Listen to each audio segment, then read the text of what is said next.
Welcome.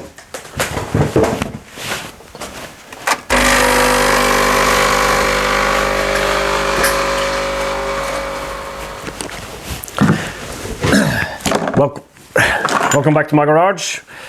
As is tradition, we're starting this episode with a problem that needs to be solved.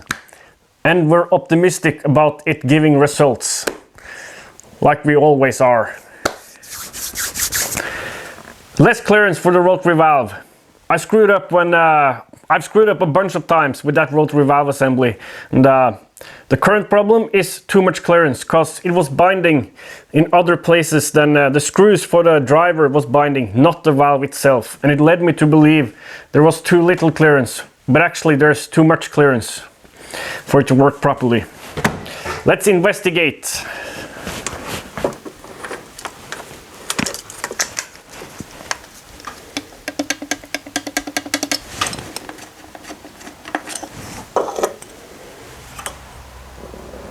So 14.8,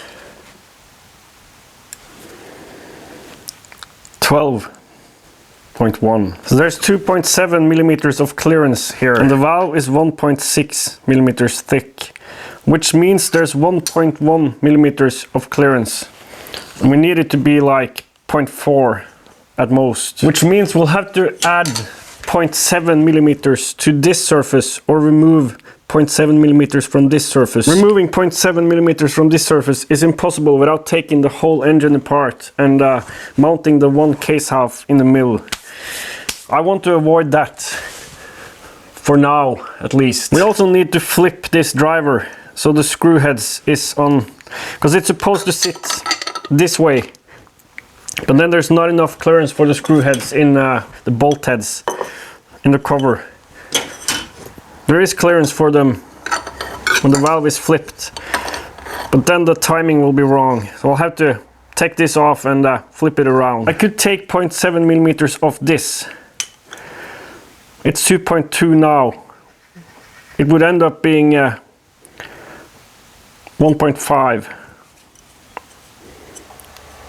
Is that enough? I'm not sure.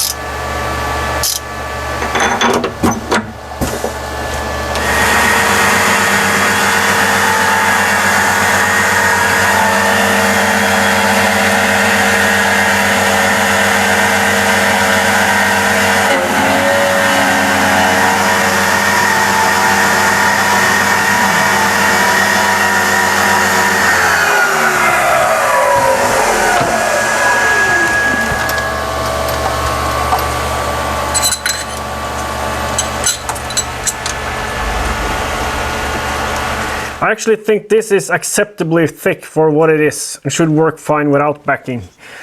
Now, if I didn't screw up again, clearance should be good. We'll see. 0.3 sneaks in there, and 0.3 should be good. Yeah.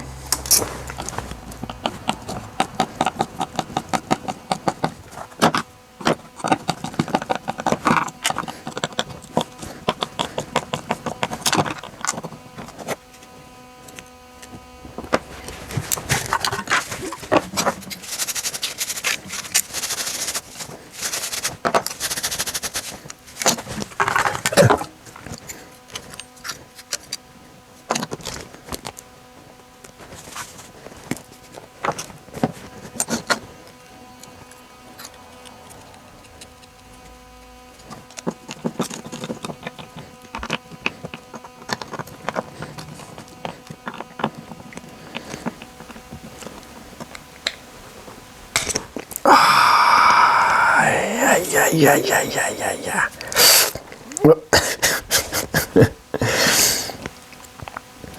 Apparently, screwdriver bites makes me drool.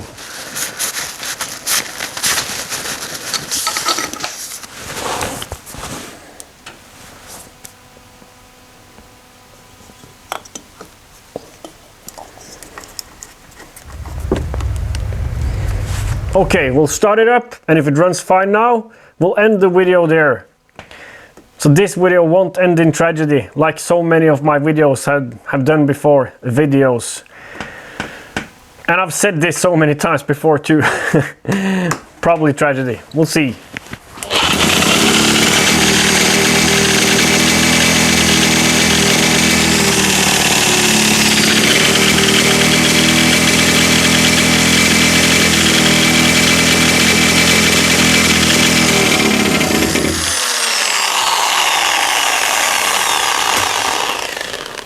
I'm starting to think it's the Ignitec unit.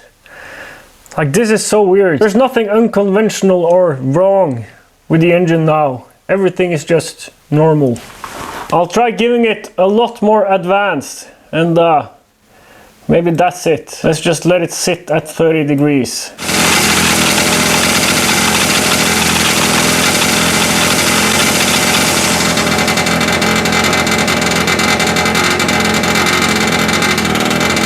It's better. Let's try like 35.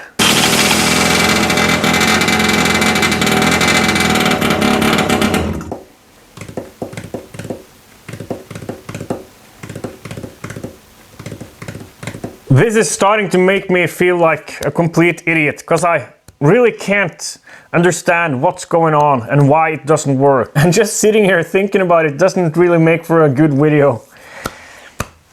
I think there has to be a leak. I think there has to be a case leak still, or maybe a new one developed, because that's the only explanation. Like, it seems like it's not able to move mixture from the crankcase into the cylinder properly. I'm gonna plug the intake and exhaust and then replace the spark plug with this. And with no leak at all, bringing it up to 5 psi, we should see the gauge sitting around there.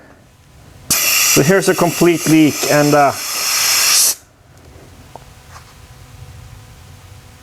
that's no leak at all. Could be a slight leak here at the exhaust flange and also where the EGT probe is mounted. That wouldn't affect things much, but it will affect the readings from my test. So I'm gonna plug the exhaust at the flange, not just plug this.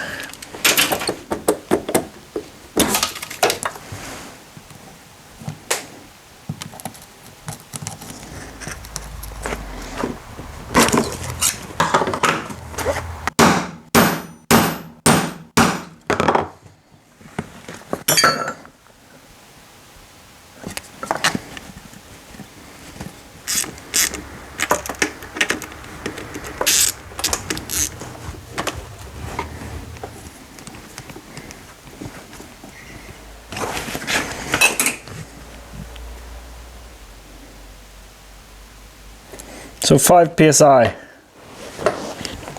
There looks to be maybe a slight leak, but I'm gonna check around the engine with some brake cleaner just to see if I can hear any whizzing sounds.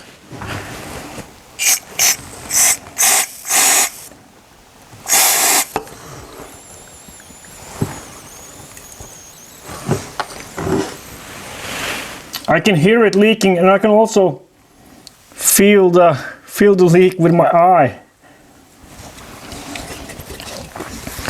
There is a leak here. There's a slight leak between the cover and the rotary valve housing. Maybe I'll have to wait longer for that sealant to cure before trying to start it. Maybe that's the problem. Maybe that's why it's not sealing. It's weird that it won't really start and run with just a slight leak like that. I don't think it's the main problem. I've made this rubber blanking plate to seal up the intake hole inside the housing, and then just to see if there's leaks from, see if there's other places leaking, not just the flange here. It's now sitting at 5 psi, and it seems to be leaking still.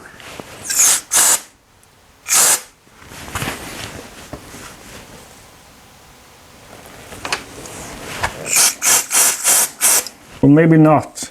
I think it's airtight now. But is that cover leak enough for it to not run? I really don't think so.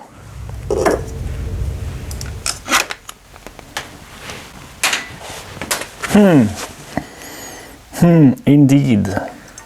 I really don't think sealing is the issue, but I'm trying a different sealant now.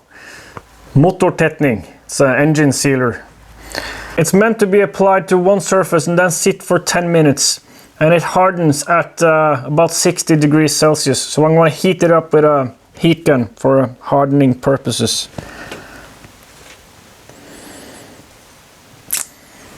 I'll let that sit for 10 minutes and then assemble. 10 minutes later.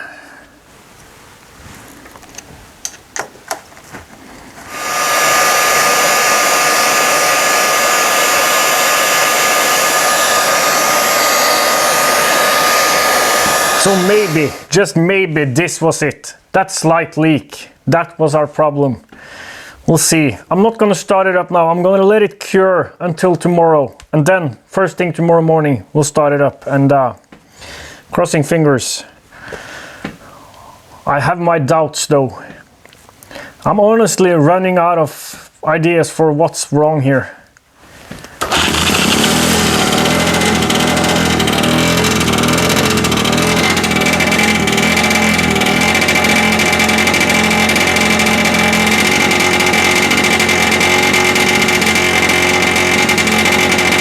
It's actually running a little bit better, but I don't think that's because I fixed that tiny leak. It doesn't want to rev, it just, now it idles.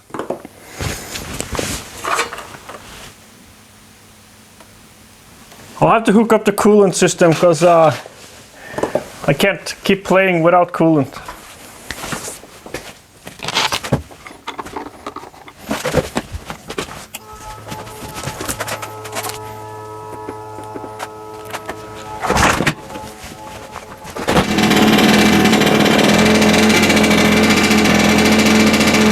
There's such a massive amount of blowback. It makes me think the valve timing is off, but this is puzzling. But I think that is the problem. That it's just blowing the mixture out of the crankcase again. But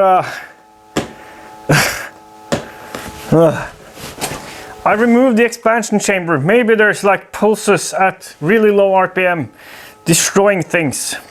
Who knows? Let's see. If I can find my ear protection.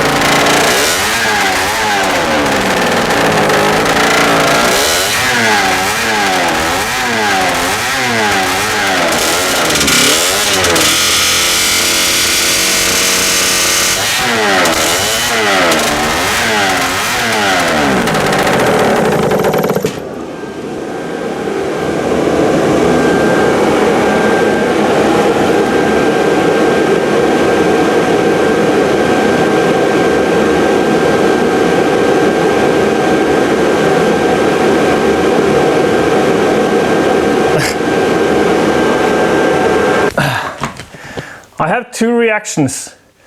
Yes! And what the fuck? Did you see what happened there? It ran slightly better without the exhaust, like it would rev to 3,300 RPM versus 2,600. And then when I brought this close to the exhaust duct, it suddenly came to life. And when I mounted it completely, it wouldn't rev again. And then I had to like make it slightly leaky, and then it would rev. And then it would rev. And this is puzzling because there's no... it's not clogged. The stinger is not tight for 50cc. I was right. There's definitely some, like the pulses are really interfering at low RPM with this pipe length. And we'll need to introduce, we need some valving for this to work, I think. Strangely enough. Like probably a slightly longer pipe would not be a problem, but we want this short pipe for high RPM power. This is a win. Finally, we've found the issue. It's the pulses. It's been the exhaust pulses all along.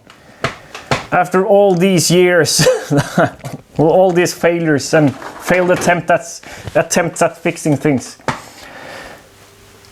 I'm ending the video here because yes, finally, and I can edit and upload this Friday, and then Monday we know what we're working with, and now I'm confident we'll see power finally. Yes. See you next time.